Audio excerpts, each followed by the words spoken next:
YCP అంటే only జగనేనా? ప్రభుత్వ సలహాదారు, ఆ పార్టీ కీలక నేత సజ్జల రామకృష్ణారెడ్డి ప్రజలకు ఇదే సంకేతం ఇవ్వాలని నిర్ణయించుకున్నారా? వైఎస్ షర్మిలకి సంబంధించిన వ్యవహారంలో ఆయన చేసిన వ్యాఖ్యలు ఆ పార్టీలో ఇప్పుడు హాట్ టాపిక్ గా మారాయి. గత 4.5 సంవత్సరాలకు పైగా జగన్మోహన్ రెడ్డి సర్కార్కి సంబంధించి వైసీపీ పార్టీకి సంబంధించిన ఏ విషయమైనా బయటకు చెప్పేది సజ్జల రామకృష్ణారెడ్డి. మంత్రులను పక్కన పెట్టుకుని కూడా విధాన నిర్ణయాలు ఆయనే ప్రకటించిన సందర్భాలు ఎన్నో. కాసేపు ఈ విషయాన్ని పక్కన పెడితే వైసీపీ అధినేత ఆంధ్రప్రదేశ్ ముఖ్యమంత్రి జగన్మోహన్ రెడ్డిపై తాజాగా వైఎస్ షర్మిల చేసిన వ్యాఖ్యలకు సంబంధించి సజ్జల కౌంటర్ ఇస్తూ కుటుంబమే పదవులు పంచుకుంటే అది ప్రజాస్వామ్యం ఎలా అవుతుందంటూ ప్రశ్నించారు. వైఎస్ షర్మిల ఏదో పదవులు అడిగితే ఇవ్వనందనే ఇప్పుడు ఆమె జగన్పై విమర్శలు చేస్తుందనే తరహాలో సజ్జల కౌంటర్ ఇచ్చే ప్రయత్నం చేసినట్లు స్పష్టంగా కనిపించింది. కాసేపు ఇదే నిజం అనుకుందాం. వైఎస్ రాజశేఖర రెడ్డి హయాంలో ఇదే జగన్ కడప ఎంపీగా పోటీ చేసి గెలిచారు. తనకు ఎంపీ సీటు ఇచ్చే వరకు జగన్ రాజశేఖర రెడ్డిపై పెద్ద ఎత్తున ఒత్తిళ్లు తెచ్చినట్లు అప్పట్లో మీడియాలో పెద్ద ఎత్తున వార్తలు వచ్చిన విషయం తెలిసిందే. రాజశేఖర రెడ్డి పులివెందుల నుంచి అసెంబ్లీకి ప్రాతినిధ్యం వహిస్తే జగన్ గతంలో కడప లోక్సభ సభ్యుడిగా గెలిచిన సంగతి తెలిసిందే.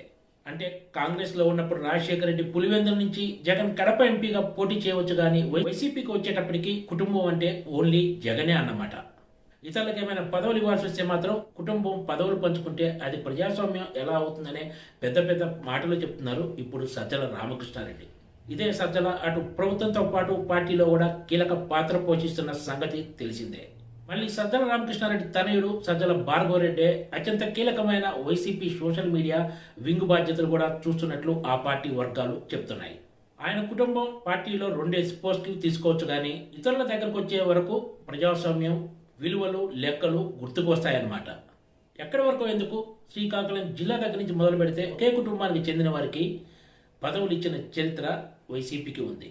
శ్రీకాకుళం జిల్లాలో ధర్మాన సోదరులిద్దరూ ప్రజాప్రతినిధులుగా ఉన్న విషయం తెలిసిందే. అదే విజయనగరం జిల్లాకు వస్తే బొత్స ఫ్యామిలీకి చెందిన వాళ్ళు ఎంతమంది ఉన్నారో లెక్కేసుకోవచ్చు. వచ్చే ఎన్నికలకు సంబంధించి వైసీపీ ఇప్పుడు ఫ్యామిలీ ప్యాకుల కింద సీట్లు కేటాయిస్తూ పోతోంది. ఇప్పుడు కొత్తగా బొత్స ఫ్యామిలీకి ఎన్ని సీట్లు ఇచ్చారో సజ్జల రామకృష్ణారెడ్డికి తెలియదా అని ఒక వైసీపీ సీనియర్ నేత వ్యాఖ్యానించారు. షర్మిల విషయంలో సజ్జల చేసే వ్యాఖ్యలు వైసీపీకి మరింత డ్యామేజ్ చేసేలా ఉన్నాయని చర్చ కూడా సాగుతోంది. జగన్ విషయంలో షర్మిల సూటిగా వేస్తున్న ప్రశ్నలు ఆ పార్టీని ఉక్కిరి బిక్కిరి చేస్తున్నాయి.